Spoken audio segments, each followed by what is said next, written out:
வணக்கம் நண்பர்களே. நம்ம இப்போ சுவையான புளி சாதம் எப்படி சமைக்கிறதுன்னு பார்க்கலாம். 2 ஸ்பூன் கடலைப்பருப்பு, காஞ்ச மிளகாய், கொஞ்சம் வெந்தயம், கொத்தமல்லி விதை இது எல்லாமே அப்படியே நல்லா ஃப்ரை பண்ணிக்கலாம். ஒரு மிக்ஸி ஜாரில் மாற்றி நல்லா அரைச்சி பவுடர் ஆக்கிக்கலாம்.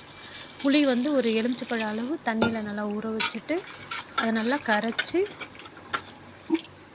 எடுத்துக்கலாம். ஒரு வாணலியில் எண்ணெயை ஊற்றிக்கலாம். கடுகு உளுந்தை போட்டுக்கலாம். நெக்ஸ்ட்டு கடலைப்பருப்பு, காஞ்ச மிளகாய், வேர்க்கடலை இது 3யும் அதோடையே மிக்ஸ் பண்ணி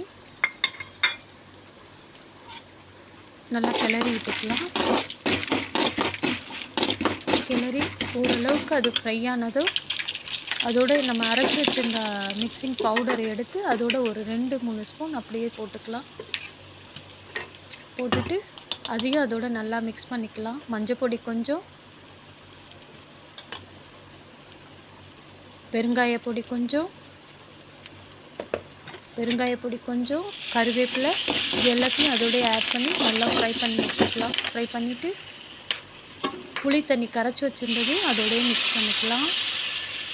ஒரு நல்ல கிளறி வச்சுட்டு ஒரு 10 நிமிஷம் கொதிக்க விட்டு பிறகு உப்பு சேர்த்துக்குவோம். தேவையான அளவு உப்பு சேர்த்துட்டு கொஞ்சமாக தண்ணி மிக்ஸ் பண்ணிக்கலாம். அதோட ஒரு சின்ன கட்டி அளவு வெல்லம் அதோடு மிக்ஸ் பண்ணிக்கிட்டோன்னா டேஸ்ட்டு நல்லா கூடுதலாக இருக்கும். கொத்தமல்லி தழையை போட்டு நல்லா ஒரு மிக்ஸ் பண்ணி எடுத்துட்டோன்னா சுவையான புளி சாதம் மிக்ஸ் ரெடி ஆகிடுச்சு. நல்லா அந்த ஓரத்தெல்லாம் கிளறி எடுத்து வச்சிடலாம். நெக்ஸ்ட்டு நல்லா வடித்த சாதம் பளபளன்னு இருக்கிற சாதத்தை எடுத்து அதோடு மிக்ஸ் பண்ணி நல்லா கிளறி எடுத்துட்டு கொத்தமல்லி தழையை போட்டு இறக்கிட்டோன்னா சுவையான புளி சாதம் ரெடி.